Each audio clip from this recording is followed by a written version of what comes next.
चलिए, तो हम लोग को शुरुआत करना है आज नया चैप्टर, है ना। साउंड। क्या शुरुआत करना है? Sound wave.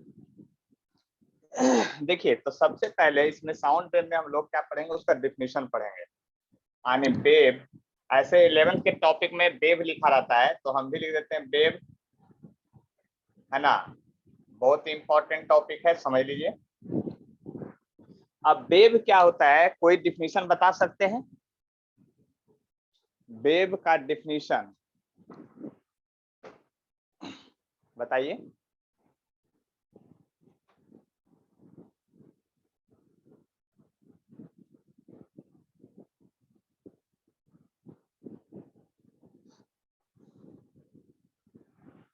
बोलिए, वेव का डिफिनीशन। आवाज आ रहा है ना, साफ क्लियर? देखिए, वेव किसको कहते हैं वो सर समझिए, बोले। बात को ध्यान से। अब हमको बोलने दीजिए, ठीक है।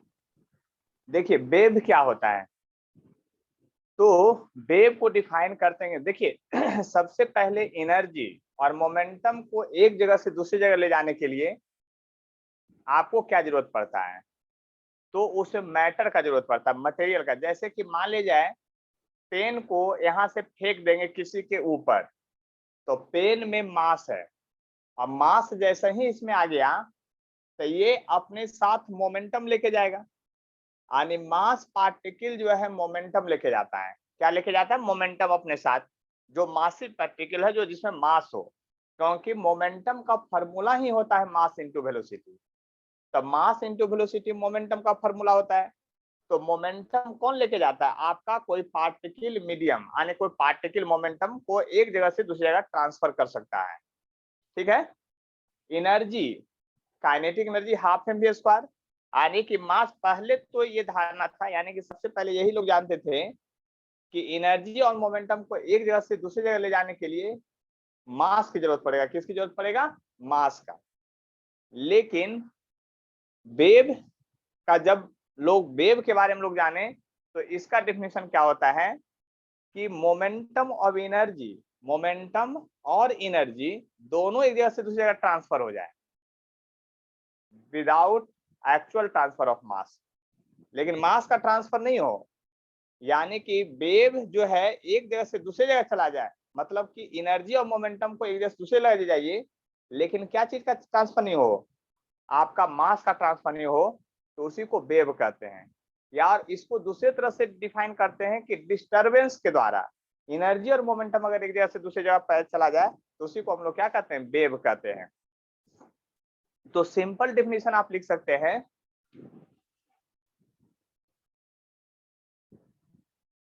The transfer of momentum and energy, from one place to another place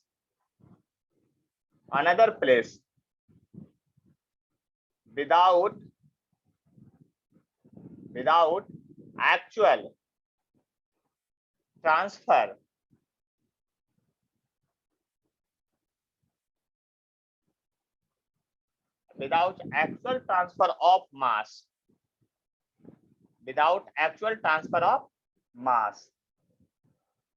is known as क्या? वेव। उसी को हम लोग क्या कहते हैं? यानी कि वेव कहते हैं। वेव जो है एनर्जी और मोमेंटम को एक जगह से दूसरे लगा जाता है without actual transfer of mass, mass के बिना ट्रांसफर का, उसी को वेव कहते हैं। यानी कि एक बात समझ लीजिए, जैसे लाइट वेव है, साउंड वेव है। जैसे हम बोल रहे हैं, आप लोग के पास आवाज आ रहा है, लेकिन बोल कौन रहा है? तो हम बोल रहे हैं, मेरे कंठ से आवाज निकाल, लेकिन कंठ का पार्टिकल है जो एक भी आपके पास नहीं जा रहा है, मास का ट्रांसफर नहीं है। हाँ, लेकिन डिस्टरबेंस जो पैदा कर रहे हैं, क्या डिस्टरबेंस कौन पैदा कर रहा है? जो पार्टिकल वाइब्रेट करता है। यानी कि वेव जो प्रोड्यूस कर रहा है, तो हर हाल में वहां कोई पार्टिकल क्या कर रहा है? आपका वाइब्रेट कर रहा है। यानी पार्टिकल क्या कर रहा है? एसएचएम शो कर रहा है। एसएचएम मतलब वाइब्रेशन शो कर रहा है। क्या कर रहा है? वाइब्रेशन शो कर रहा है। तो देखिए, आप इसको दूसरी तरह से इसी तरह से लिख सकते हैं, है ना। तो ये वेव हुआ। अब देखिए वेव को हम लोग डिवाइड करते हैं बहुत तरह से, है ना, लेकिन यहाँ जो डिवाइड करेंगे तो देख लीजिए हम लोग वेव को जनरली कितना पार्ट में, 3 पार्ट में डिवाइड करते हैं। एक होता है मैकेनिकल वेव, मैकेनिकल वेव। एक होता है इलेक्ट्रोमैग्नेटिक वेव, इलेक्ट्रोमैग्नेटिक वेव। और एक होता है मैटर वेव। कौन सा वेव? Matter wave. ठीक है, क्या होता है? Matter wave. तो आप लोग बताइए, ध्यान से समझ लीजिए,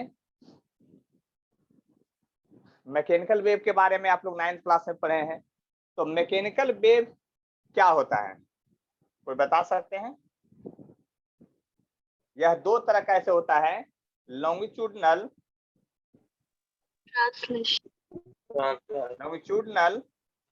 wave and transverse wave. Transverse wave. देखिए लॉन्गिट्यूडनल वेव का एग्जांपल है आपका साउंड वेव। इसका एग्जांपल क्या है? Wave travel on string, wave travel on string. धागा पर जो वेव, यानी गिटार सितार बजाते हैं, उसको ट्रांसवर्स वेव कहते हैं। इलेक्ट्रोमैग्नेटिक वेव, जिसमें इलेक्ट्रिक मैग्नेटिक फील्ड दोनों रहे, लाइट, यानी इसका एग्जांपल होगा लाइट, सीधा सीधा। समझ सकते हैं? कोई इस वेव के बारे में जानते हैं क्या? मैटर वेव के बारे में क्या होता है जो, बताइए। कोई मैटर वेव के बारे में जानते हैं कि मैटर वेव क्या होता है? बतलाइए ध्यान से, कोई बोलिए। चीज पर जिनको प्रहार करते हैं, कोई चीज पर प्रहार करते हैं तब वहाँ पे कंपन। तो वो तो कंपन से जो पैदा होगा वो मैकेनिकल वेव है। मैटर वेव क्या है? Matter, material wave. तो ये सबसे पहले आप लोग केमिस्ट्री में पढ़ चुके हैं, याद दिला दे, बोलिए। डी ब्रॉगली वेव पढ़े हैं? डी ब्रॉगली वेव क्या होता है? De Broglie wave, yes sir पढ़िए। तो डी ब्रॉगली वेव क्या होता है ये बताइएगा, तब ना हमको पता चलेगा।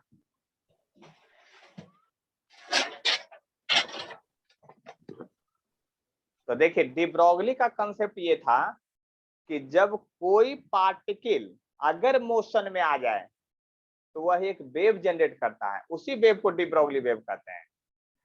उसी वेव को क्या कहते हैं? डी ब्रॉगली वेव कहते हैं।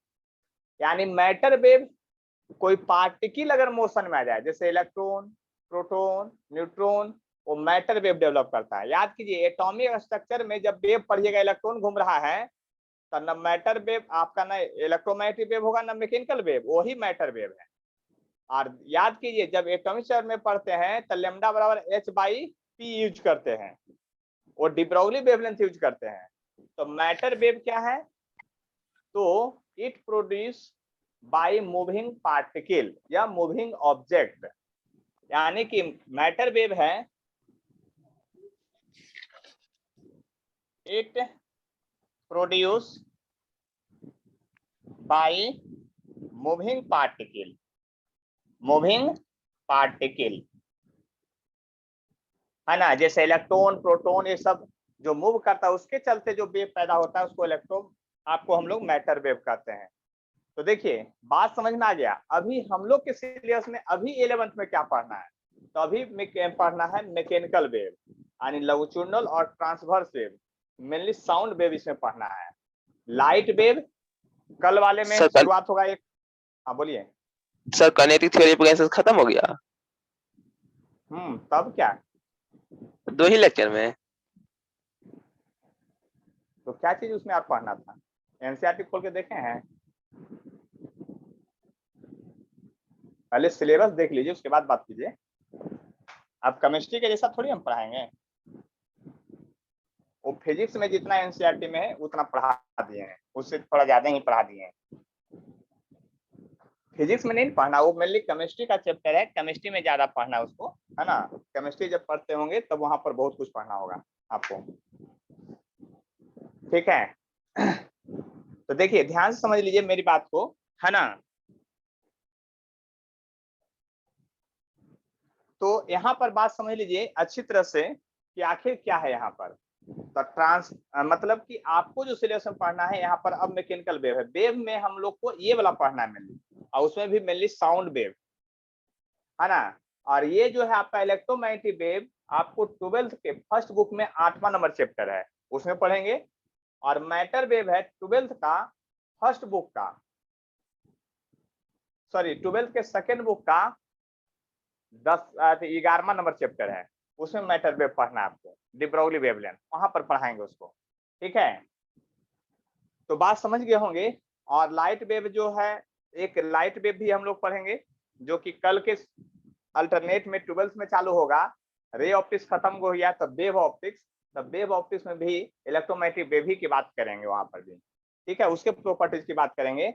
अब यहाँ पर जो सिलेबस में पढ़ना क्या है आपको, साउंड वेव पढ़ना, क्या पढ़ना है, साउंड वेव। देखिए इसके पहले एसएचएम भी एक चैप्टर है, तो एसएचएम इसलिए नहीं पढ़ा रहे हैं क्योंकि बिना रोटेशन पढ़े हुए एसएचएम समझ में नहीं आएगा। उधर से कॉलिजन खत्म होगा, रोटेशन चालू हो जाएगा, तब आपको, तब तक ये साउंड वेव खत्म हो जाएगा, और तब एसएचएम फिर पढ़ा देंगे इधर से, ठीक है। तो बात को समझने की कोशिश कीजिए यहाँ पर। देख लीजिए यहाँ पर ध्यान से,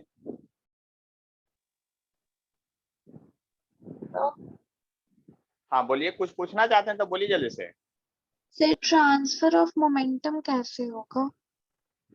आप बताइए कि हम बोलते हैं या आप बोलते हैं या आपके घर में कोई बोलते हैं, तो सुनने की जो शक्ति होती है, आप बायोलॉजी के स्टूडेंट हैं, आपको पता होगा कि कान में 3 गो हड्डी होता है, स्टेप्स, मैलिसस और इनकस। वो वाइब्रेट करता है तभी कोई चीज को आप सुन पाते हैं, यानी हिलता है। हिलने का मतलब हड्डी का कुछ मास होगा, वो हिलता है, हिलता है यानी मोमेंटम, मास गुने वेलोसिटी। यानी हम बोल रहे हैं आपके कान में क्या जा रहा है जिसके कारण वो हड्डी हिलने लगा, ये बताइए। हिलाने का काम सिर्फ मोमेंटम करता है, ये बात याद कर लीजिएगा, यानी फोर्स। अब फोर्स का फॉर्मूला क्या होता है, change in momentum per unit time. इसलिए आप समझ जाइए कि हम जो बोल रहे हैं उसके थ्रू मोमेंटम पहुंच रहा है आपके पास, कोई भी मीडियम के थ्रू पहुंच रहा है। या घर में आपकी मम्मी पुकारी तो आप नाम सुन जाते हैं, क्यों, तो कान के जो हड्डी है वो हिलते हैं, हिलने का मतलब क्या हुआ, मोमेंटम। मोमेंटम कौन ट्रांसफर कर रहा होगा, यानी कि यहाँ पर इसलिए बताया है कि एनर्जी और मोमेंटम दोनों ट्रांसफर होगा विदाउट एक्चुअल ट्रांसफर ऑफ मास। ऐसे मोमेंटम ट्रांसफर होता है मास इनटू वेलोसिटी, पहले लोग यही जानते थे, लेकिन जब वेव का खोज हुआ, वेव के बारे में लोग जाने, तो इसमें यही डिफिनीशन मेनली। देखिए हम इसमें डिफिनीशन का और तरीका नहीं बता रहे हैं कि जो आपका डिस्टर्बेंस प्रोड्यूस हो, एनर्जी मोमेंटम ट्रांसफर हो, हम क्लियरली बता रहे हैं कि वेव का क्या प्रॉपर्टीज है ना। वेव जो है आप अपने साथ एनर्जी भी ले जाएगा, मोमेंटम भी ले जाएगा, लेकिन मास का ट्रांसफर कभी नहीं होगा उसमें, उसी को वेव कहते हैं। चाहे कोई भी वेव हो, मैटर वेव हो, इलेक्ट्रोमैग्नेटिक वेव हो, सारा वेव। तो समझ में आ गया कि मोमेंटम भी ट्रांसफर होता है। आपको फार्मूला प्रूफ करेंगे 12th का 8वां चैप्टर में जो है फर्स्ट बुक का, उसमें प्रूफ करेंगे कि लाइट जो आ रहा है ना, वो भी मोमेंटम साथ ला रहा है, वो भी हम पर फोर्स लगा रहा है, और पृथ्वी पर भी वो फोर्स लगा रहा है। इस तरह से बात समझ लीजिए अच्छी तरह से, ठीक है।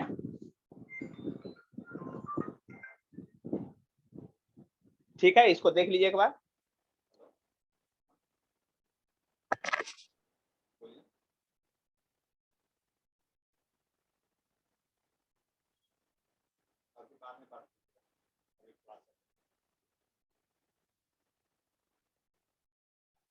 चलिए तो बात समझ में आ गया, तो आगे बढ़े। अब तो हम तो लोग यहाँ क्या पढ़ेंगे, सिर्फ आपको पढ़ेंगे mechanical wave.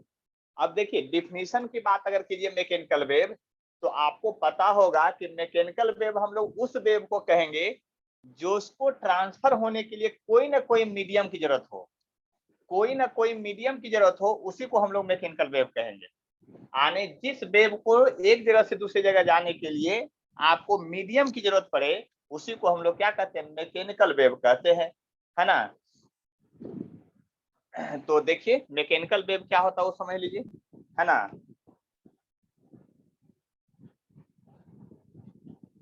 Mechanical wave. The wave which required medium for transfer from one position to another position, one position to another position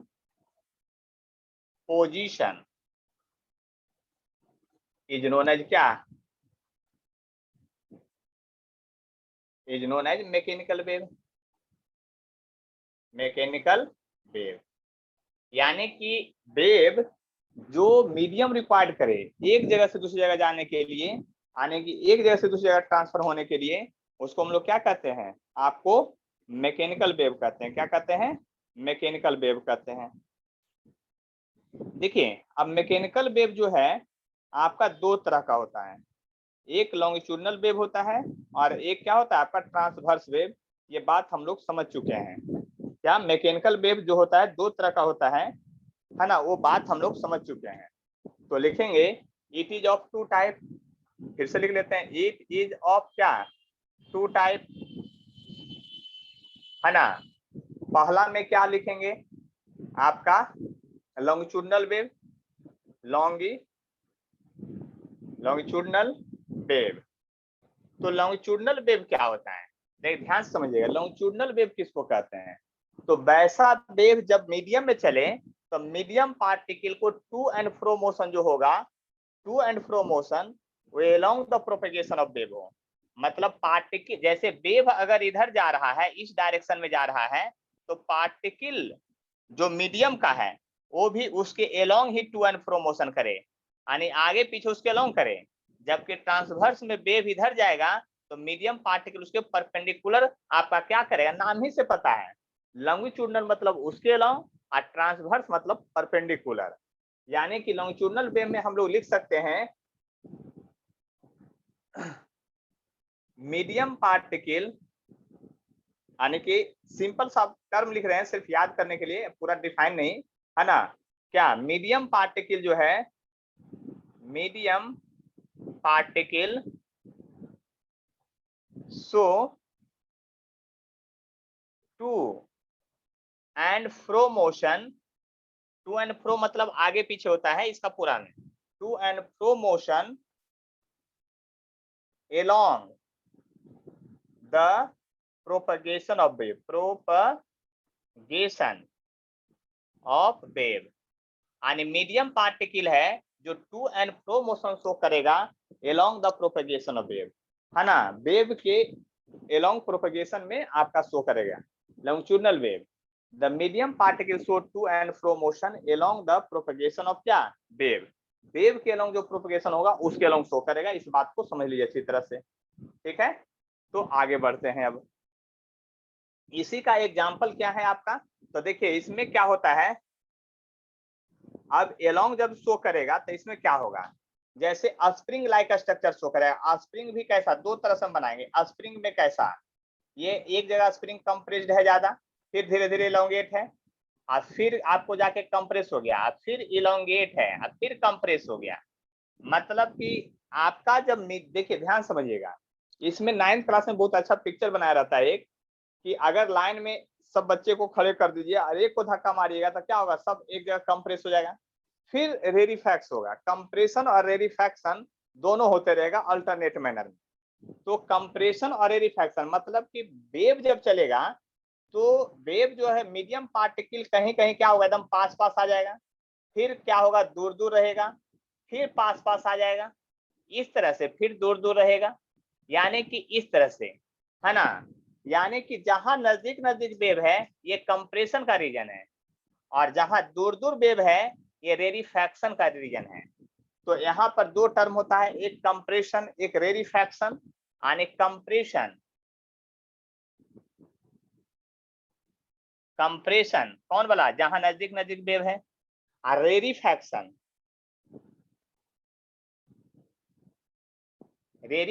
कहाँ? जहां दूर दूर वेव है ना। यानी कंप्रेशन और रेरिफैक्शन अल्टरनेट मैनर में होता रहेगा।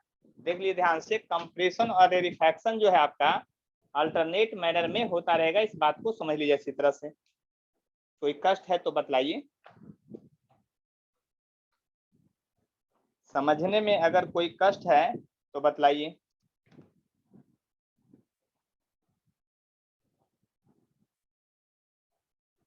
किन्हीं को कुछ पूछना है तो बतलाइए, तुरंत हम बतलाने के लिए तैयार हैं।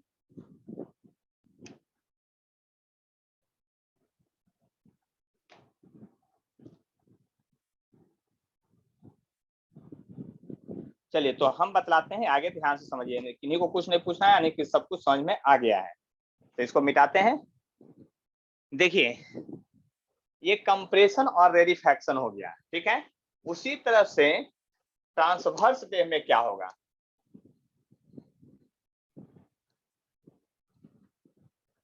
और लॉन्गिट्यूडिनल वेव का एग्जांपल क्या होगा, साउंड वेव होगा।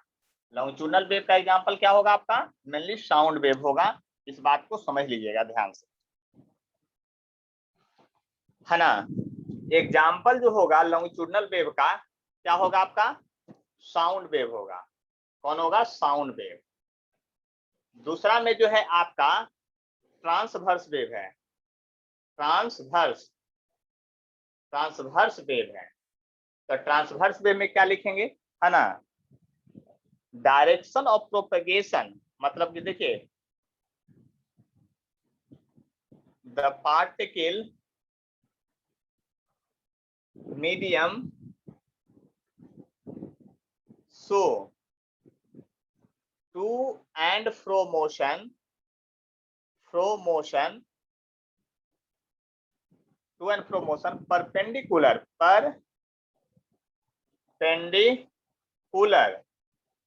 To the propagation of wave, propagation of क्या, वेव। बात समझ लीजिए। यानी ट्रांसवर्स वेव में क्या होगा, अगर वेव इधर जा रहा है, इधर वेव का डायरेक्शन है प्रोपगेशन का, तो medium particle to and fro इसके लॉन्ग करेगा, किसके लॉन्ग करेगा, इस तरह से करेगा, ठीक है। तो बात समझ लीजिए अच्छी तरह से हम क्या कहना चाह रहे हैं जो, यानी कि बात को समझने कीजिएगा। तो ये टू एंड फ्रो मोशन जो है इसके परपेंडिकुलर आपका शो करेगा, किधर शो करेगा आपका, परपेंडिकुलर शो करेगा। इस बात को समझ लीजिए अच्छी तरह से, यानी कि परपेंडिकुलर मूव करेगा ये जब वेव चलेगा इस तरह से। तो या फिर आपको ऐसे दिखा सकते हैं इसको कि इस तरह से आपका ऐसे चलता है वेव। तो याद कीजिए ओरिजिन पर जहां से बोल रहे हैं, मेरा कंठ जो है टू एंड फ्रो मोशन इस तरह से करेगा आगे पीछे, और मीडियम पार्टिकल जो है यहाँ पर इधर मोशन शो कर रहा है। देख लीजिए ध्यान से, मीडियम पार्टिकल इधर और इधर आपका मीडियम पार्टिकल है, इस तरह से टू एंड फ्रो मोशन कर रहा है। अब वेव किधर चल रहा है, इधर चल रहा है। इसको हम लोग कहते हैं ट्रांसवर्स वेव कहते हैं, है ना। उसको क्या कहते हैं, ट्रांसवर्स वेव कहते हैं।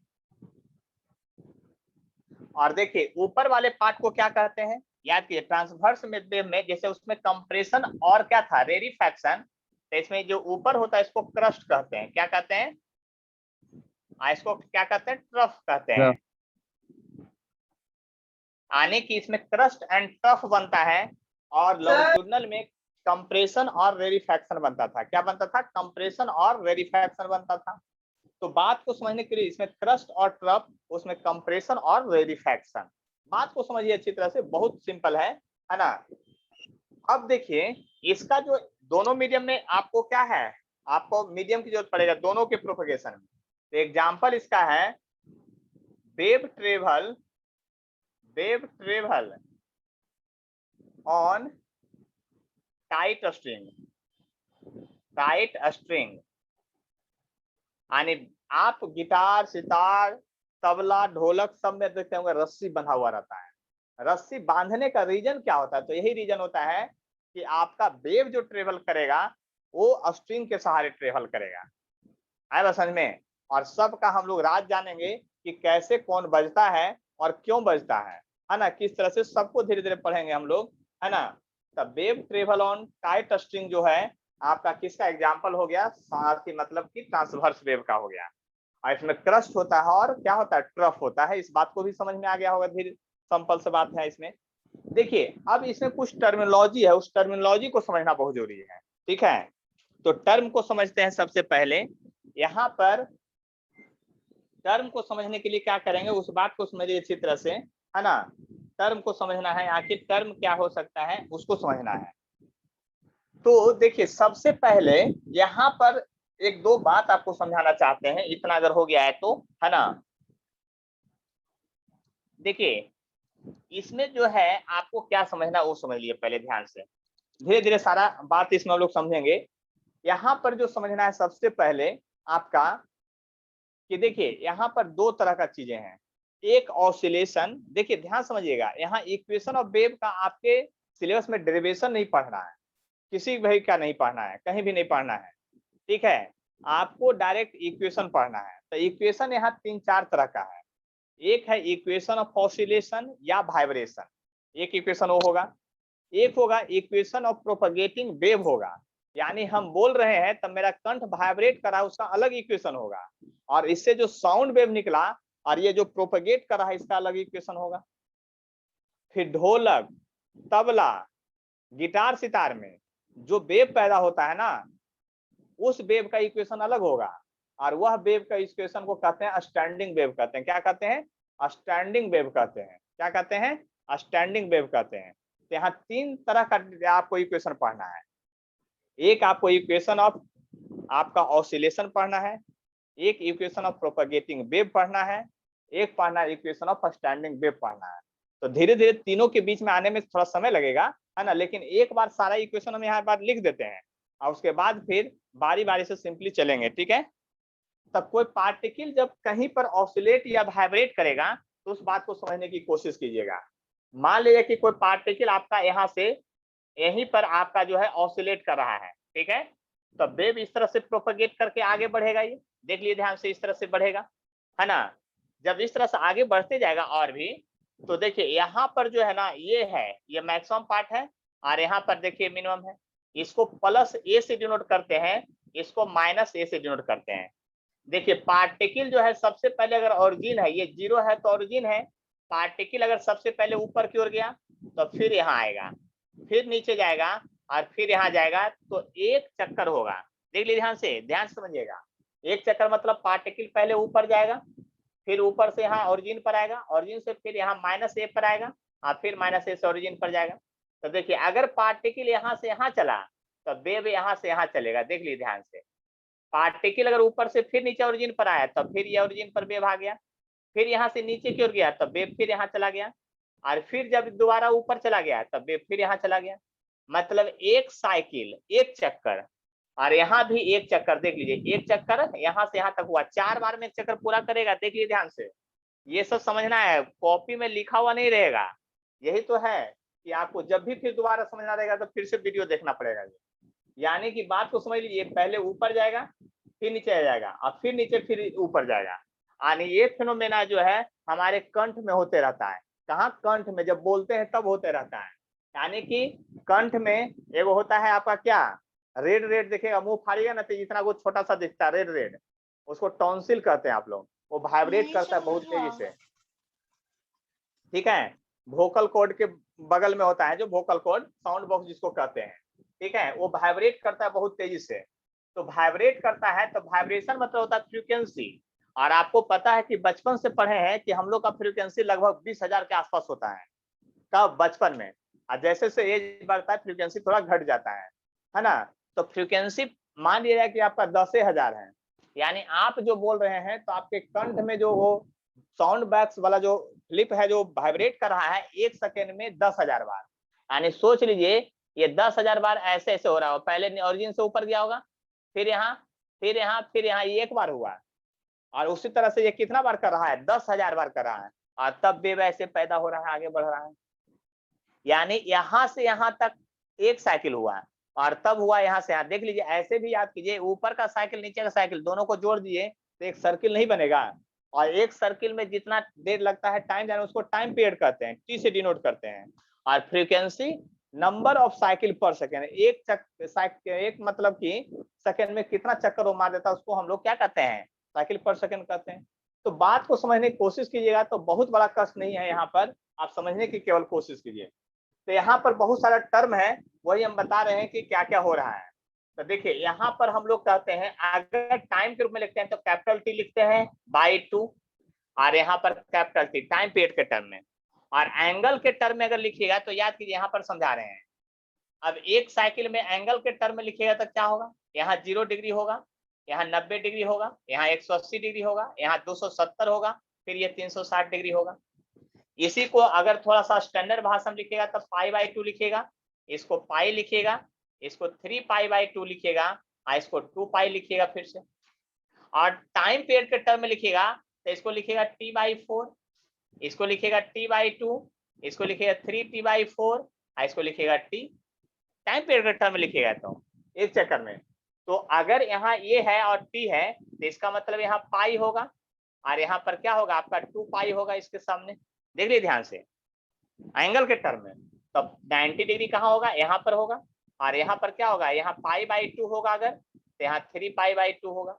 देख लीजिए ध्यान से टाइम पीरियड के टर्म में यहाँ लिखिएगा तो इसके बदले क्या होगा t/4 होगा, और यहाँ पर आपका 3t/4 हो जाएगा, 3t क्या हो जाएगा आपका 4 हो जाएगा। देख लीजिए ध्यान से, यानी बात समझ लीजिए, ये साइकिल का ऑसिलेशन है, उसको मैथमेटिकल एक्सप्रेशन में जाने की कोशिश कर रहे हैं हम, ये बात को समझ लीजिए। तो इसमें टर्म क्या क्या होता है, तो एक होता है एम्पलीट्यूड, एक टर्म होता है एम्पलीट्यूड। तो एम्पलीट्यूड पहले मैं इक्वेशन लिख देता हूं, उसके बाद सारा टर्म डिफाइन करेंगे तो आपको ज्यादा समझ में आएगा, है ना। पहले हम इक्वेशन लिख देते हैं। देखिए 3 इक्वेशन है। अब एक इक्वेशन ये है equation of oscillation, equation of oscillation और वाइब्रेशन, इक्वेशन ऑफ ऑसिलेशन और vibration, vibration of particle. Particle equation, particle जो है आपको ऑसिलेट करेगा, वाइब्रेट करेगा। वाइब्रेट मतलब कंपन, थरथराना। तो आप अपने कंठ पर हाथ रख के बोल के कुछ देखिएगा तो पता चल जाएगा कि वो कितना तेजी से झंझनाता है, यानी वाइब्रेट करता है। तो इक्वेशन ऑफ ऑसिलेशन या वाइब्रेशन जो होता है, चलिए आप सब लोग ज्वाइन हो गए होंगे।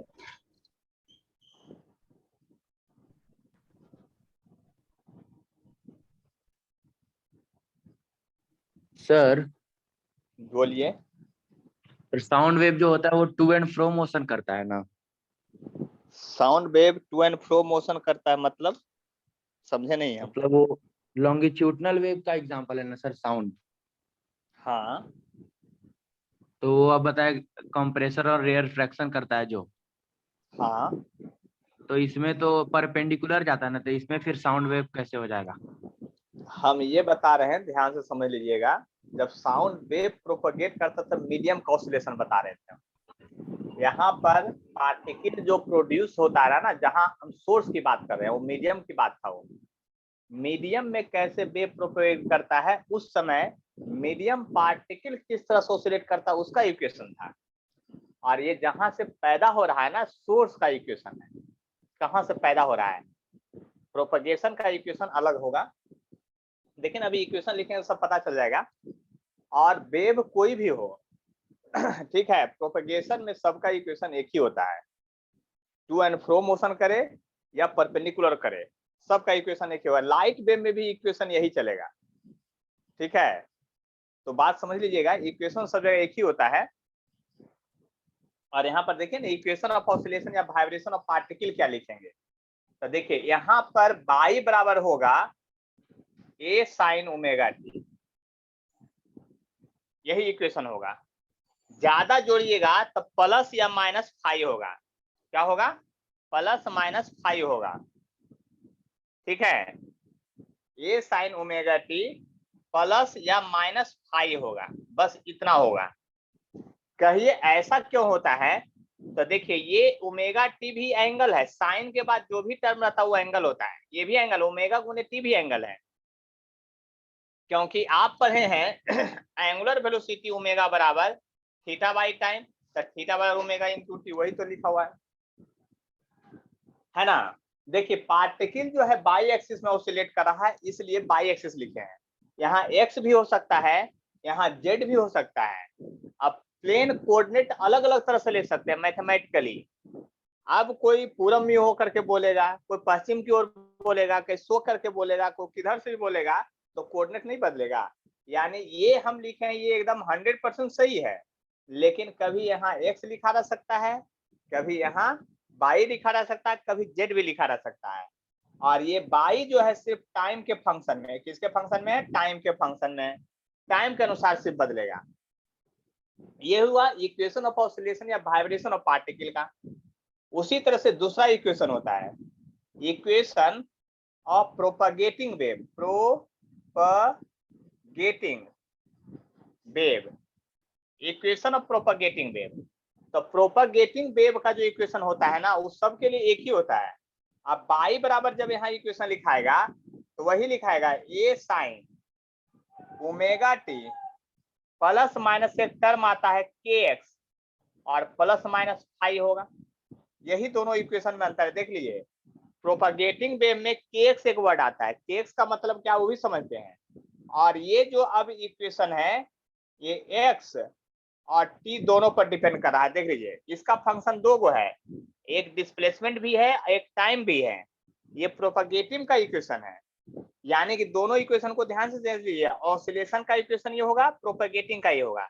अब कहीं सर साइन में होगा तो नहीं, कॉस में भी होगा। साइन या कॉस दोनों में हो सकता है, यहाँ कॉस भी हो सकता है, यहाँ भी कॉस हो सकता है, यहाँ साइन साइन भी हो सकता है। क्योंकि फाई का वैल्यू अगर 90 डिग्री हो जाए तो साइन 90 प्लस थीटा आपका कॉस थीटा होता है, याद कर लीजिए। ये इनिशियल फेज है, इनिशियल एंगल है, तो इनिशियल एंगल अगर 90 डिग्री है तो आपका ये होगा। इस बात को समझ लिए अच्छी तरह से। मेनली आपको देखिए इक्वेशन याद रखना है, ठीक है। इक्वेशन आपको ध्यान से याद रखना है कि वाइब्रेशन का इक्वेशन ये होगा और प्रोपगेशन का इक्वेशन ये होगा। चाहे ट्रांसवर्स वेव हो, चाहे लॉन्गिट्यूडिनल वेव हो, चाहे इलेक्ट्रोमैग्नेटिक वेव हो, सभी का इक्वेशन ऑफ प्रोपगेशन यही होगा। इस बात को ध्यान से समझ लीजिए, ठीक है। अब कोई डाउट है तो बोलिए। चाहे लॉन्गिट्यूडिनल वेव हो, चाहे ट्रांसवर्स वेव हो, चाहे जो भी हो, उसका इक्वेशन ऑफ प्रोपगेशन सबका यही होगा। यानी 12th में भी चैप्टर में ये वाला पढ़ाएंगे आपको, 8वां नंबर चैप्टर में, वहां भी इक्वेशन यही रहेगा, ठीक है। और इक्वेशन ऑफ ऑसिलेशन चाहे एसएचएम में हो, चाहे कहीं भी हो पार्टिकल, तो टू एंड फ्रो मोशन हो रहा है तो उसका इक्वेशन ये है। यानी समझ लिए मेरी बात को। यह जो इक्वेशन है इस पार्टिकल का इक्वेशन है, जो समझ लीजिए बात को अच्छी तरह से, हम क्या कहना चाह रहे हैं जो। तो चलिए देखिए, ये बाई जो है ना डिस्प्लेसमेंट ऑफ पार्टिकल, ध्यान से सुनिएगा। बाई जो है डिस्प्लेसमेंट ऑफ पार्टिकल है, यहाँ पर याद कर लीजिए। बाई है दोनों केस में जो है ये डिस्प्लेसमेंट ऑफ पार्टिकल है, मतलब टू एंड फ्रो मोशन कर रहा है जो है ये बाई। और ये जो है आपका एक्स जो है ये वेव एक्स एक्सिस में जा रहा है, इसको एक्स की ओर ले गए इसलिए एक्स लिखे। यहाँ पर जेड भी हो सकता है, यहाँ पर बाई भी हो सकता है, यहाँ पर कुछ भी हो सकता है।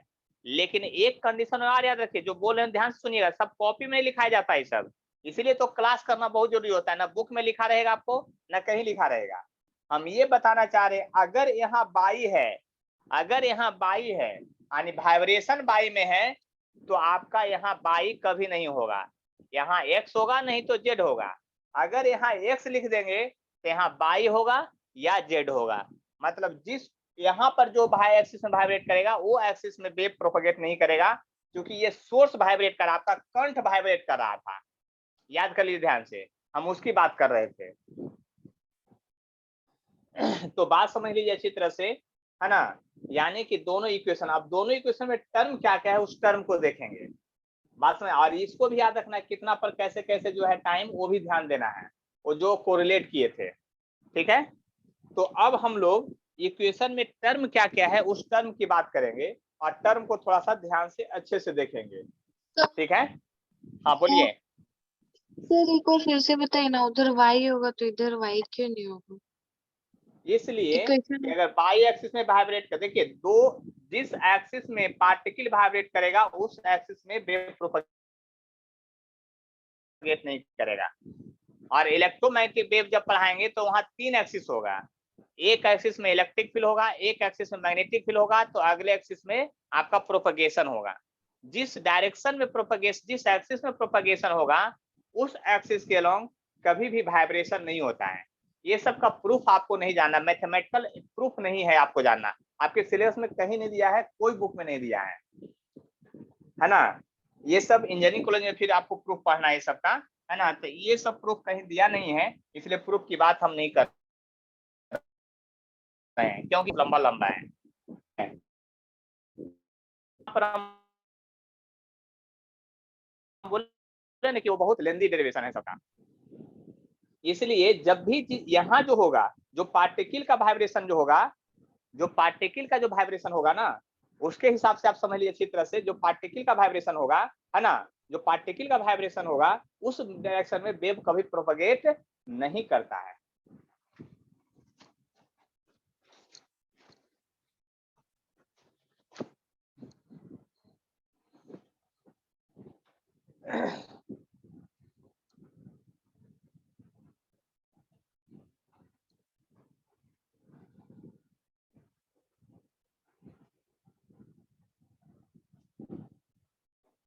देखिए यहाँ पर बात समझ लीजिएगा अच्छी तरह से, अगर आप बोलिए तो हम कॉस में भी इक्वेशन लिख सकते हैं, कोई दिक्कत नहीं, कहीं भी लिख दीजिए, जैसे कि आपकी बात लिख देते हैं, अगर एक्स वाई बराबर लिखेंगे, एक्स और टी यहाँ अगर फंक्शन है तो ए कॉस के एक्स भी आगे पीछे हो सकता है, ऐसा नहीं कि ओमेगा टी ही आगे पीछे रहेगा, इस बात को समझ लीजिएगा अच्छी तरह से।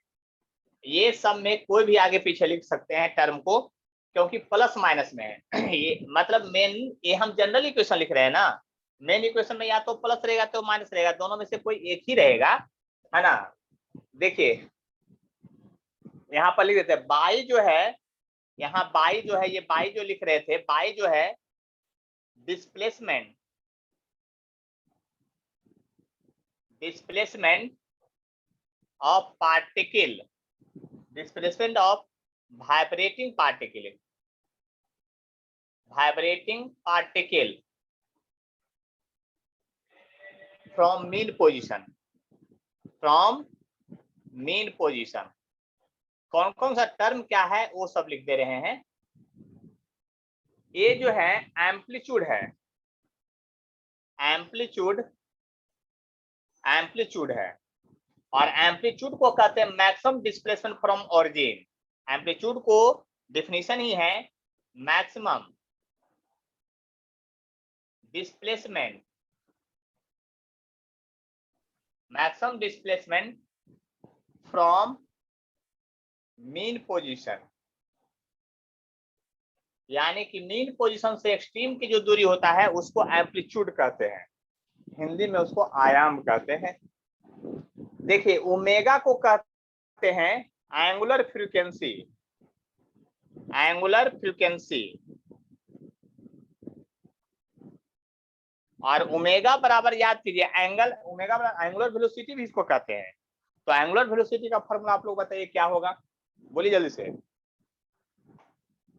एंगुलर वेलोसिटी का थीटा बाई टी होगा, थीटा बाई टी। अगर एक साइकिल के लिए लेंगे तब थीटा क्या होगा, 2 पाई हो जाएगा, और टाइम हो जाएगा, टाइम पीरियड हो जाएगा, और उसी तरह से 2 पाई और टाइम पीरियड का उल्टा होता है फ्रीक्वेंसी। ये सब बात पहले हम लोग समझ चुके हैं बहुत बार। यानी कि एंगुलर फ्रीक्वेंसी का दो फॉर्मूला यहाँ होगा, एक 2 पाई बाई टाइम पीरियड होगा और 2 पाई एफ होगा। एफ जो है यहाँ पर लीनियर फ्रीक्वेंसी है, एफ क्या है आपका, लीनियर फ्रीक्वेंसी कहा जाता है, ये सिंपल फ्रीक्वेंसी। ठीक है, बात समझिए अच्छी तरह से हम क्या कहना चाह रहे हैं। ठीक है, अब यहाँ पर के क्या क्या होता है, के का नाम है angular wave number, angular wave number, wave number, wave number chemistry में पढ़ चुके होंगे, 1/λ को कहते हैं, और एंगुलर वेव नंबर को 2 पाई/λ कहते हैं। एंगुलर वेव नंबर है ये, देख लिए ध्यान से, के जो है आपका एंगुलर वेव नंबर है, ये 2 पाई/λ है। ठीक है, एक टर्म इसमें और आएगा जिसका नाम है स्पीड ऑफ वेव।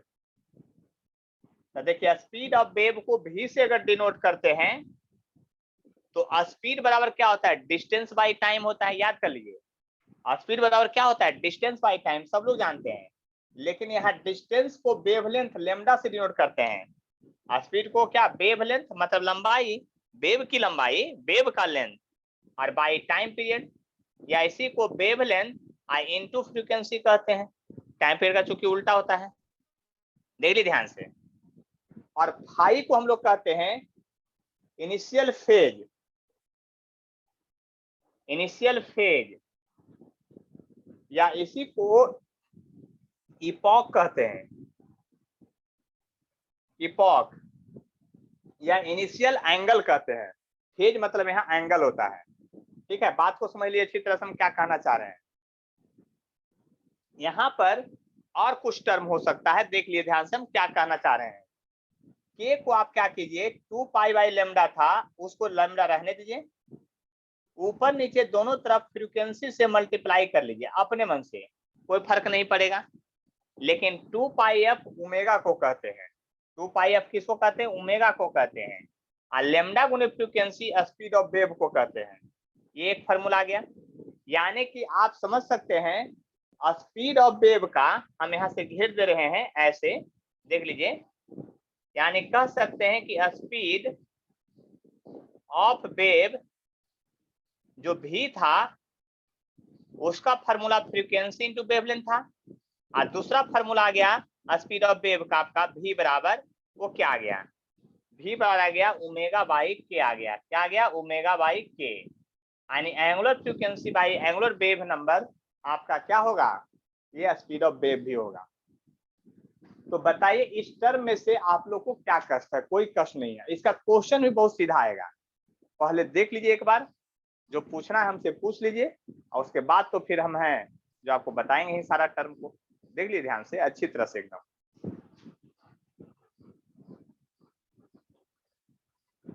कोई कष्ट है तो बतलाइए हमको। एंगुलर वेव नंबर एक बार बताइए ना।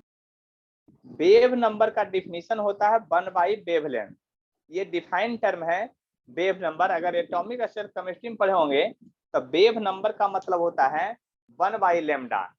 आने की वेव नंबर को डिफाइन किया गया है 1 बाई लेमडा से, है ना। ये 12th के मॉडर्न में भी पढ़ाएंगे, वहां भी याद रखना है कि वेव नंबर जो होता है 1 बाई लेमडा को कहते हैं, ठीक है। ये डिफाइंड टर्म है ये सब, यहाँ पर डिफाइंड टर्म ही मेनली याद रखना है। और इसीलिए यहाँ का क्वेश्चन बहुत आसान होता है। जहां में थ्योरी में फार्मूला ये सब याद करने की जरूरत पड़ जाए ज्यादा, तो समझिए वो चैप्टर आसान है। गौरव कुछ पूछना चाह रहे हैं आप? सर एक बार एंगुलर फ्रीक्वेंसी बता दीजिए ना। एंगुलर फ्रीक्वेंसी देख लिए ध्यान से, एंगुलर फ्रीक्वेंसी ओमेगा को कहते हैं। एंगल और फ्रीक्वेंसी, एंगल और फ्रीक्वेंसी, तब फ्रीक्वेंसी नंबर ऑफ ऑसिलेशन, और एक ऑसिलेशन में 2 पाई, इसलिए एंगुलर फ्रीक्वेंसी को 2 पाई बाई 10। और एंगुलर फ्रीक्वेंसी को ही एंगुलर वेव वेलोसिटी भी कहते हैं, एंगुलर वेलोसिटी भी कहते हैं, जो आप सर्कुलर मोशन या रोटेशन में पढ़ेंगे। तो आप बताए एंगुलर फ्रीक्वेंसी होता है theta by T, angle by time.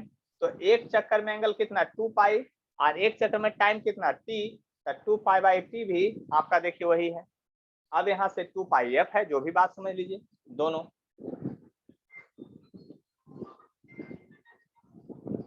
बात समझ लीजिए अच्छा तरह से कि क्या करना चाह रहे हैं जो।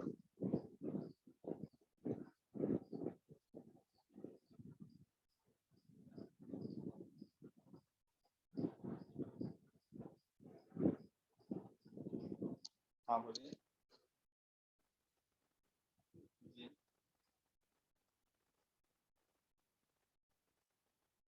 तो सर अभी क्लास चल रहा है, तो हम 9 बजे के आसपास कॉल करते हैं। चलिए आप लोगों को कुछ पूछना है तो बोलिए जल्दी साहब, नहीं ना तो आगे बढ़ें। देखिए यहाँ पर जो है इसके बाद अब क्वेश्चन की बारी है ना। देखिए क्वेश्चन कैसे पूछा जाएगा उसकी बात है, पहले क्वेश्चन से इसमें समझना है। अब देखिए वेवलेंथ का एक और डेफिनेशन होता है, फ्रीक्वेंसी का डेफिनेशन तो आप लोग जानते हैं, वेवलेंथ का डेफिनेशन आप लोग क्या जानते हैं ये बताइए। आप लोग वेवलेंथ का अगर कोई डेफिनेशन जानते हो तो हमको बतला सकते हैं, वेवलेंथ का डेफिनेशन क्या होता है। देखिए हम सिंपली समझा देते हैं। आप लोग वेवलेंथ का डेफिनेशन जानते हैं, दो लगातार क्रस्ट या दो लगातार ट्रफ के बीच की दूरी को वेवलेंथ कहते हैं, बोल दे रहे हैं सीधा, आप लोग को याद कर लेना है।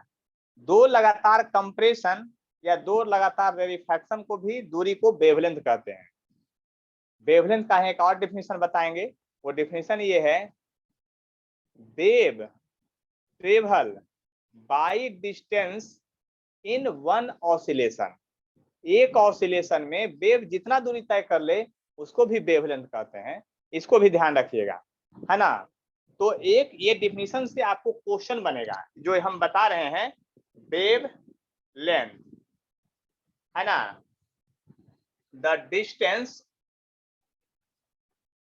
ट्रेवल बाय वेव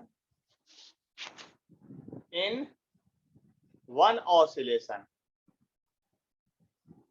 यानी एक टाइम पीरियड में जितना दूरी तय किया जाए उसी को हम लोग क्या कहते हैं, वेवलेंथ कहते हैं।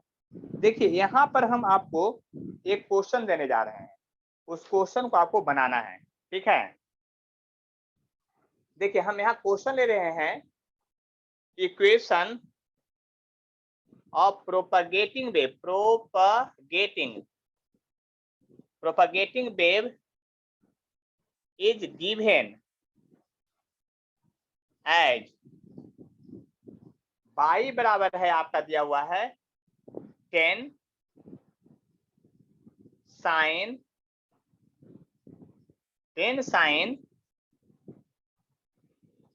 50 t माइनस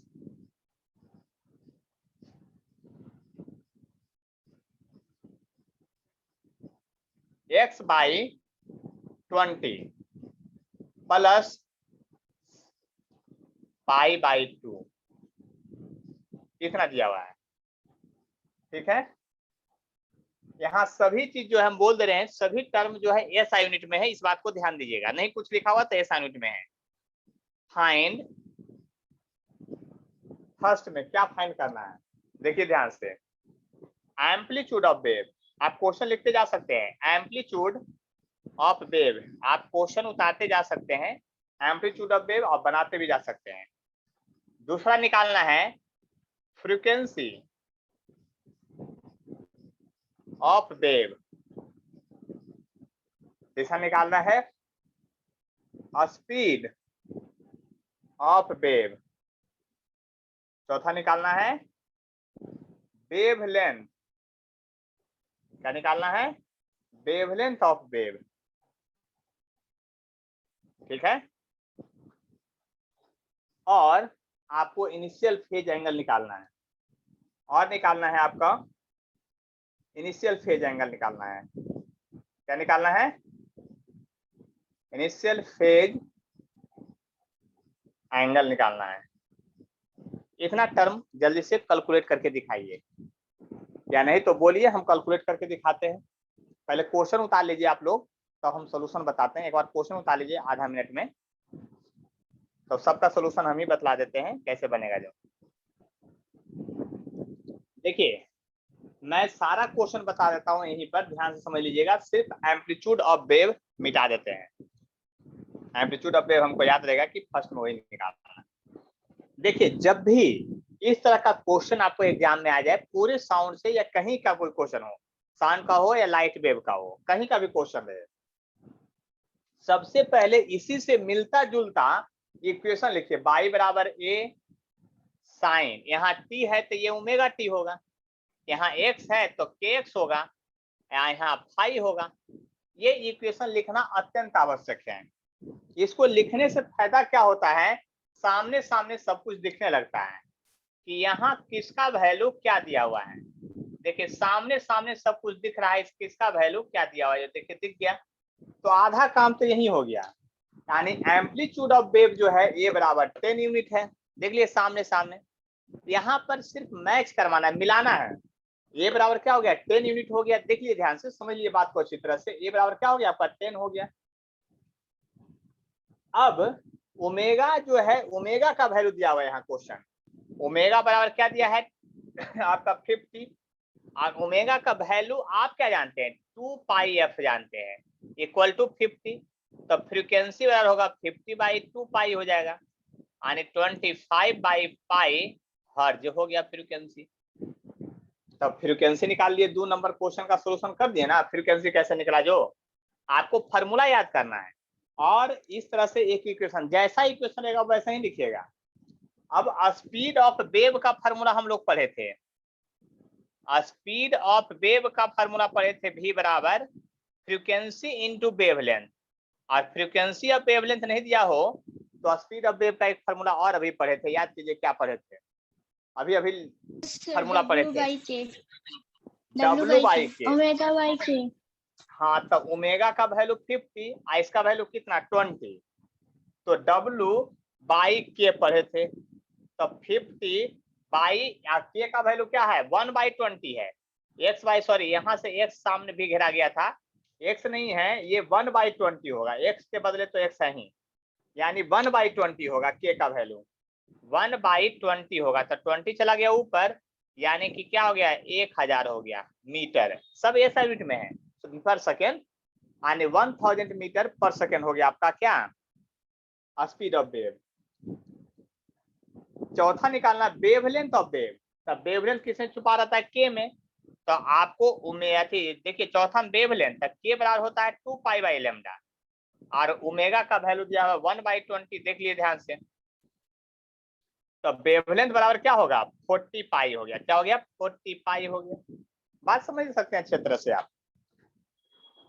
और इनिशियल फेज एंगल जो है आपको समझ में आ गया हो कि इनिशियल फेज एंगल आखिर होता क्या है, उस बात को समझ लीजिए अच्छी तरह से, इनिशियल फेज एंगल क्या होता है, तो आपका इनिशियल फेज एंगल 90 डिग्री दिया है, इतना बात समझ में आया कि नहीं आप लोग ये बताइए अब, यानी ये क्वेश्चन बड़े आराम से बन सकता है। और यहाँ से एक बात बताते हैं, नीट एक ऐसा एग्जाम है जिसमें 32 साल में कम से कम 20 बार इस पर क्वेश्चन पूछा होगा, आप सोच लीजिए कि कितना इंपॉर्टेंट है उसके लिए, जेईई मेन बार बार पूछता है। सर इनिशियल फेज एंगल क्या होगा? ये फाई, इसी को की पॉज कहते हैं इनिशियल फेज एंगल, इसी बोलते हैं नाम याद रखने के लिए, फाई π/2 यानी 90 डिग्री हो गया। Okay sir.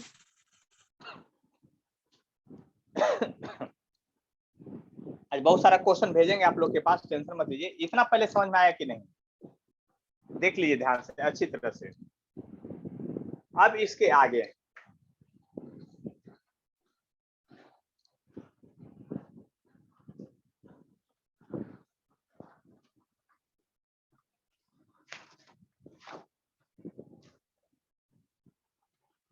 देखिए, अब थोड़ा साइन के ग्राफ की बात करते हैं यार, कि साइन का ग्राफ कैसा होता है और कॉस का ग्राफ कैसा होता है उसको देखते हैं, है ना, उसी पर फिर यहाँ क्वेश्चन आगे बनेगा। तो देखिए बात पहले समझ लीजिए, साइन का ग्राफ जब भी चालू होगा, याद कर लीजिए साइन का ग्राफ जब भी चालू होगा तो ओरिजिन से इस तरह से चालू होगा, इस साइन का ही ग्राफ होता है, यानी बाई, अगर इसको बाई मानते हैं इसको एक्स मानते हैं, अगर 22 को मानते हैं तो इसका इक्वेशन बाई बराबर साइन एक्स का ग्राफ खींचा गया, ऐसा है। अगर इसको आप एक्स मानते हैं, इसको टाइम मानते हैं, टी मान लेते हैं, तो यहाँ एक्स बराबर हो गया साइन टी का ग्राफ हो गया। मतलब समझ रहे हैं हम क्या कहना चाह रहे हैं, अगर इस पर जो टर्म मानिए, इस पर जो टर्म मानिए वो इस तरह से अरेंज हो जाएगा। याद कर लीजिए हम क्या कहना चाह रहे हैं, जो आप ये मत सोचिए कि बाई बराबर साइन एक्स का ही ग्राफ है, केवल मैथ वाला वही दिमाग लगा देते हैं। तो फीस में थोड़ा एंट्री मार के देखिए ना, यहाँ पर जो भी टर्म लिखिएगा, यहाँ वेलोसिटी लिखिएगा तो वेलोसिटी हो जाएगा, यहाँ टाइम लिखिएगा तो टाइम हो जाएगा, उसके साथ कोई कोएफिशिएंट आ जाए, गुणक आ जाए तो कोई फर्क नहीं पड़ता है उससे। तो बात को समझिए, उसी तरह से कॉस का जो ग्राफ होगा ना, वो कॉस का ग्राफ यहाँ से ऊपर से चालू होता है ऐसे, है ना, वही ग्राफ होता है, साइन वाला ही होता है, लेकिन ऑरिजिन पर ही ये चला जाता है मैक्सिमम पोजीशन पर। और ऐसा क्यों होता है उसका रीजन अगर हमसे जानना चाहते हैं तो फिजिक्स और मैथ का कॉम्बिनेशन बता देंगे। आप बताइए, इसको अगर आप ऐसा लिखते हैं थीटा, मान लिया कि सबको मिटा करके हम कर देते हैं थीटा, यहाँ एंगल कर देते हैं, ठीक है, और ये बाई ही रहने देते हैं तो यहाँ थीटा हो जाएगा, फॉर्मूला नहीं हो जाएगा, बाई बराबर साइन थीटा का ग्राफ हो गया, किसका हो गया साइन थीटा का ग्राफ हो गया, बाई बराबर, उधर बाई लिख दिए हैं, सब मिटा दिए, यानी बाई है इधर थीटा है, तो बाई बराबर साइन थीटा का ग्राफ हो गया। आप बताइए साइन जीरो क्या होता है, बोलिए जल्दी से। जीरो। जीरो, तो साइन यानी थीटा जब जीरो है तो बाई भी जीरो हो गया। याद कीजिए बाई बराबर साइन जीरो लिखिएगा तो साइन जीरो तो जीरो हो गया, यानी थीटा जीरो रखे तो बाई भी जीरो, तो ग्राफ हर हाल में ओरिजिन से चालू होगा। याद कर लीजिए, याद करने का तरीका, बहुत लोग बायोलॉजी वाला भूल जाते हैं, उनको तरीका बता रहे हैं। देखिए ध्यान से यहाँ पर, और यहाँ पर जो है आप बताइए बाई बराबर ये cos x cos थीटा का ग्राफ हो गया, अगर थीटा यहाँ रखिएगा तो, अगर cos का लिखें तो cos थीटा का है, तो आप बताइए cos 0 डिग्री लिखिएगा, यानी बाई बराबर cos 0 लिखिएगा तो क्या हो जाएगा, ये 1 हो जाएगा, यानी मैक्सिमम हो गया, cos का वैल्यू मैक्सिमम हो गया, इसलिए मैक्सिमम पोजीशन पर ही पहुंच गया। यानी कि ऑरिजिन पर ही ग्राफ cos का मैक्सिमम क्यों जाता है, उसका रीजन यही है। ध्यान से समझ लीजिए मेरी बात को, बाद में मत पूछिएगा सर cos वाला आप ऊपर से काहे खींचते हैं, है ना, और साइन वाला नीचे से क्यों खींचते हैं, और वही अगर माइनस cos का ग्राफ रहेगा तो ये नीचे आ जाएगा, यही माइनस साइन का ग्राफ रहेगा तो ये नीचे से भागेगा, मतलब ग्राफ का पैरामीटर है जो रिवर्स कर जाएगा। आए बस समझ में, तो इतना बात समझ में आ गया। तो आपको एक चीज अभी नहीं बताए हैं, क्या, direction of propagation of wave कैसे फाइंड आउट करेंगे, how find out direction of propagation of wave, wave किधर जा रहा है ये कैसे पता करना है, कौन सा वेव जो है किधर जा रहा है ये कैसे पता करना है, उसमें इसका यूज करेंगे। हम बोले ना कि पहले मैथ सिखाते हैं तब फिजिक्स की बात करते हैं, अब फिजिक्स में आएंगे। देखिए ये सब चीजें जो है बारीकी से, छोटी चीज है लेकिन बहुत कंफ्यूजन करता है कुछ लोगों को, कुछ लोगों को तो बिल्कुल नहीं कंफ्यूजन करता है ना। तो बात यहाँ समझने की कोशिश करते हैं और लिखते हैं, ये क्वेश्चन है, how find direction of propagation of wave. देखिए जब तक ये टॉपिक समाप्त नहीं हुआ जब तक छुट्टी नहीं होगा, अगर मीटिंग कर जाएगा तो फिर से ज्वाइन कीजिएगा तुरंत 1 मिनट के अंदर। How find direction of propagation of wave, direction of propagation of wave हम लोग किस प्रकार से फाइंड आउट करेंगे उसकी बात कर रहे हैं, how find direction of propagation of wave. तो देखिए एक यहाँ बहुत सारा वेव का इक्वेशन हम दे रहे हैं, पहला है बाई बराबर है a sin kx minus omega T, ऐसा है, देख लीजिए ध्यान से। दूसरा है बाई बराबर है a cos kz minus omega T है। तीसरा है बाई बराबर है a sin omega T minus kx है, फर्क नहीं पड़ता है कुछ, देख लीजिए ध्यान से। चौथा है बाई बराबर है a sin omega T plus के जेड है, देख लीजिए ध्यान से। पांचवा है बाई बराबर a cos के जेड प्लस ओमेगा टी, इसको आगे पीछे होने से कोई फर्क नहीं पड़ता, ये बात याद कर लीजिएगा, क्योंकि आप समझ सकते हैं कि बात क्या है। यहाँ एक देखिए यहाँ बाई है सब जगह, इसलिए बाई इसमें नहीं हो सकता, एक सौ जेड केवल हो सकता है के साथ, याद कर लीजिए। और एक बात और, प्लस माइनस फाइव से डायरेक्शन ऑफ प्रोपगेशन पर कोई फर्क नहीं पड़ता है, प्लस फाइव माइनस फाइव लिख भी दीजिएगा तो कोई फर्क नहीं पड़ता उससे, मेनली इस दो पर डिपेंड करता है, मेनली जो है ये दो टर्म पर डायरेक्शन ऑफ प्रोपगेशन डिपेंड करता है, इस बात को ध्यान से समझिए, इसी दो टर्म के। तो इसमें बहुत सारा क्वेश्चन हम दे रहे हैं और सबका direction of propagation of find out करना है आपको कि किधर वेव जा रहा है और किधर नहीं जा रहा है। छठा में है बाई बराबर है a cos माइनस के एक्स माइनस ओमेगा टी है, दोनों है। सातवां में है बाई बराबर है a साइन माइनस के एक्स माइनस ओमेगा टी है, इस बात को समझिए अच्छी तरह से। तो इतना बात समझ गए होंगे। इन सभी क्वेश्चन में से हमको जो बोलिएगा एक कोई क्वेश्चन बना देंगे, जो आप बोलिएगा 7 में से, और बाकी होमवर्क रह जाएगा फिर। 6 नंबर 6 नंबर बता, ठीक है ठीक, आप एक बोल दिया 6 नंबर, ये नंबर या 6 नंबर सब एक ही क्वेश्चन है, टेंशन मत लीजिए। चलिए सबसे ज्यादा जिनको मानते हैं उन्हीं का क्वेश्चन बता रहे हैं ना, 6 नंबर। बाई बराबर है a cos माइनस के एक्स माइनस ओमेगा टी, थोड़ा मैथ लगाइए, माइनस दोनों में है, माइनस साइन कॉमन ले लीजिए, तो a cos के एक्स प्लस ओमेगा टी हो जाएगा। कोई फर्क पड़ा, मैथ आता आप लोग को, ये वाला जो लिखे इक्वेशन, हमको तो नहीं आता, आप लोग को मैथ पढ़े हैं, आप लोग को आता होगा, हम तो फिजिक्स के मास्टर हैं तो किसे न जानते हैं। लेकिन एक बात समझ लीजिए, cos minus theta cos theta होता है, ये पढ़े ना आप लोग? नहीं पढ़े तो याद करिए, हम सही बोल रहे हैं, टेंशन मत लीजिए। cos माइनस थीटा बराबर क्या होता है? Minus cos theta. थोड़ा मैथ पहले सही कर लेना है, ठीक है। अब इसके बाद इसका ग्राफ खींचेंगे। तो जब भी ग्राफ खींचना हो तो उसका एक टेक्निक है, बस एक ही टेक्निक है, उसका कोई दूसरा तोड़ है ये नहीं है। वो टेक्निक जानते क्या है? पहले टाइम का वैल्यू 0 पुट कीजिएगा, एक बार स्टडी कीजिएगा। दोबारा टाइम का वैल्यू t/4 पुट करके स्टडी कीजिएगा, और दोबारा t/2 पुट करके, और तब आंसर कभी गलत नहीं होगा, इसकी फुल गारंटी है। यानी इसको स्टडी करने के लिए सबसे पहले स्टेप फर्स्ट में क्या करना है? स्टेप फर्स्ट में एट टाइम t बराबर 0 पर पुट करना है। तो टाइम 0 जब पुट कीजिएगा तो y बराबर जो इक्वेशन आ जाएगा a cos kx हो जाएगा। देख लिए ध्यान से, ये इक्वेशन बच जाएगा। तो टाइम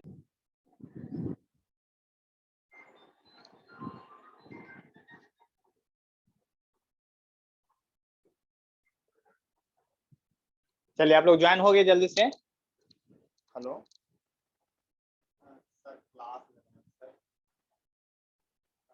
एकदम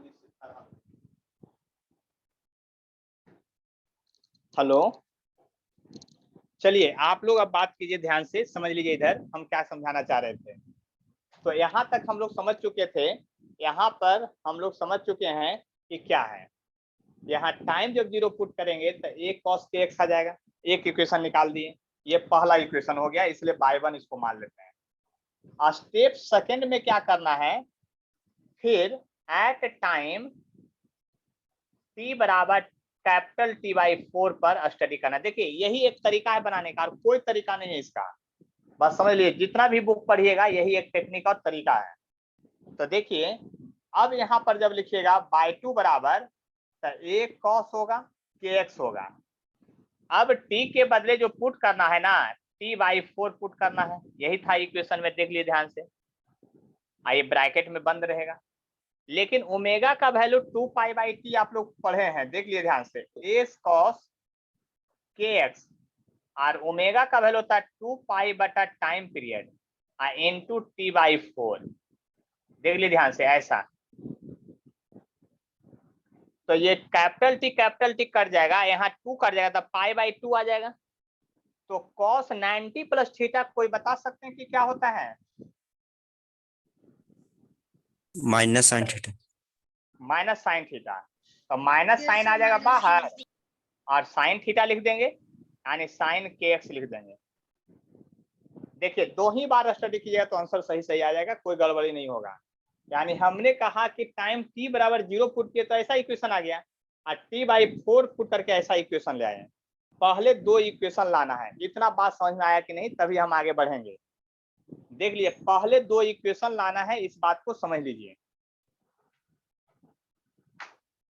सभी लोग को बात समझ में आ गया कि 2 इक्वेशन कैसे लाना है जो? अब देखिए दोनों इक्वेशन का ग्राफ जो है ना एक ही जगह खींचना है, मतलब दोनों इक्वेशन का ग्राफ एक ही जगह खींचना है, आपको इस बात को ध्यान देना है। ऐसे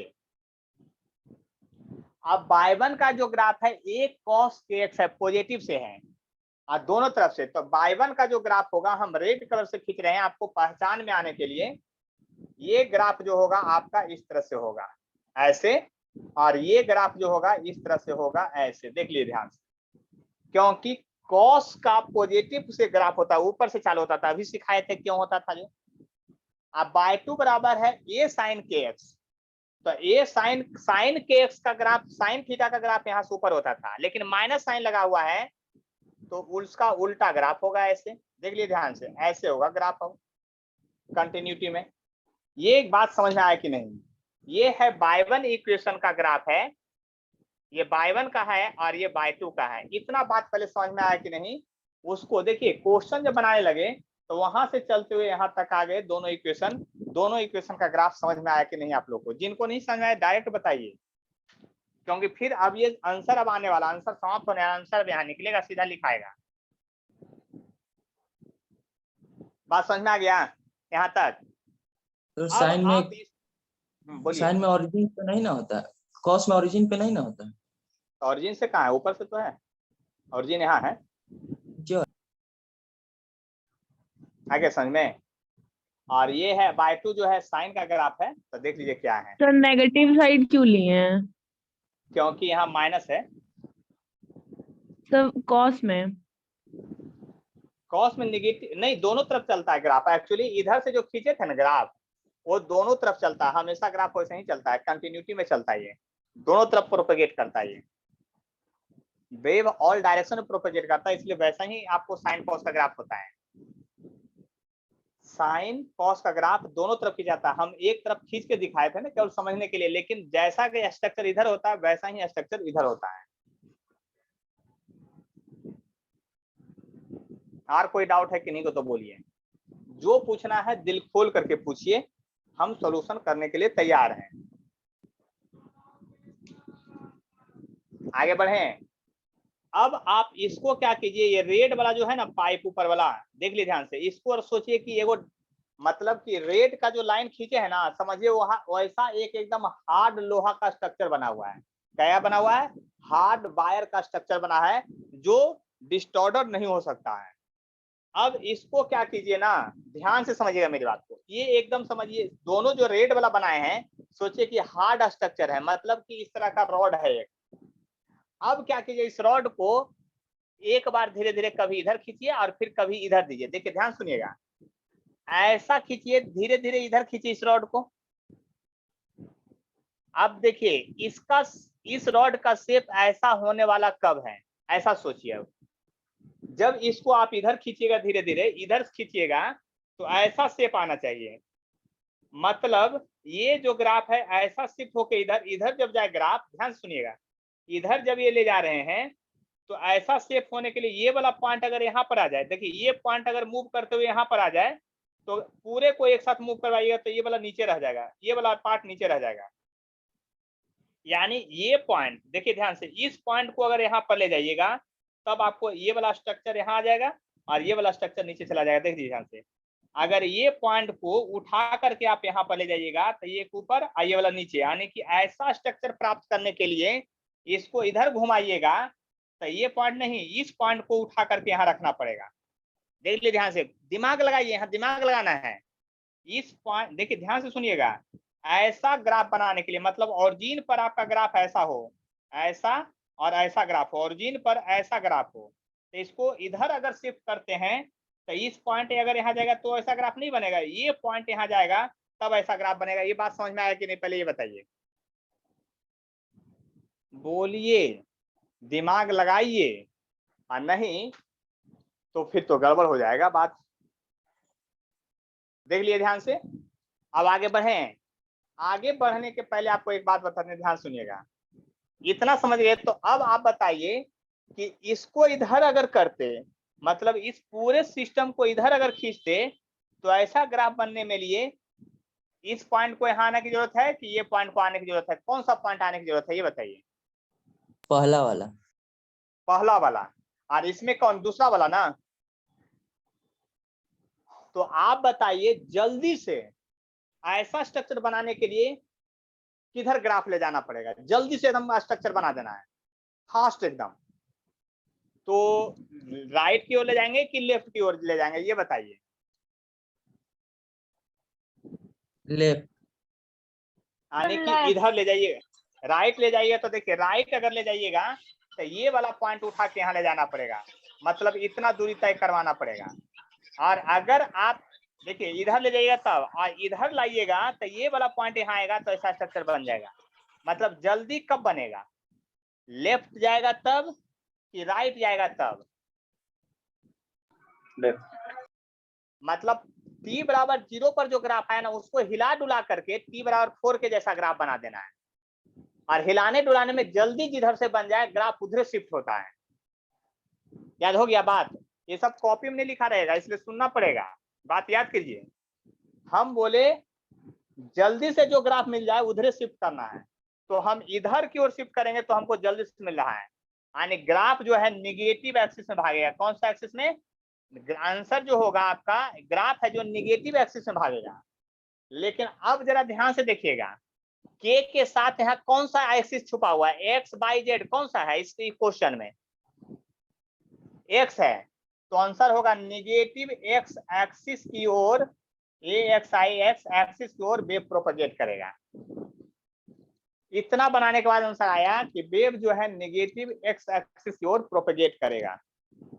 इसी तरह से आपको सारा क्वेश्चन को बना बना के लिख करके आंसर हमको भेजना है आज, क्योंकि और भी कुछ क्वेश्चन हम भेजेंगे अभी, है ना।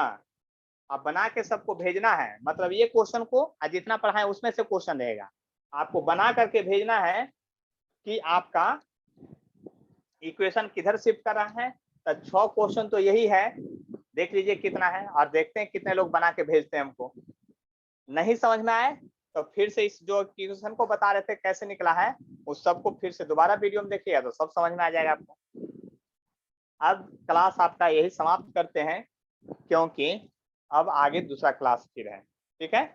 तो साउंड वेव जनरली चलेगा 8 से 10 क्लास, ठीक है। ये भी लंबा चैप्टर है ना। तब ना इसमें से नीट हर एक साल 2 क्वेश्चन पूछता है, 2 से 3 नीट पूछता है, जेईई मेन एक पूछता है, एडवांस कभी पूछता है कभी नहीं पूछता है, क्योंकि एडवांस के लिए रटा रटाया चीज नहीं होता है। इस चैप्टर में मेनली जो है ना ये सब थीसिस है, मतलब फार्मूला याद कर लिए, सही से समझ लीजिएगा बात तो क्वेश्चन निश्चित बन जाता है। लेकिन एडवांस जब भी पूछा है तो क्वेश्चन उसका बन जाता है, ठीक है। सबका क्वेश्चन भी करवाएंगे हम, लेकिन अभी तो अभी जस्ट पहला क्लास है, धीरे धीरे क्लास निकलेगा तब की बात करेंगे, ठीक है। तो आज का क्लास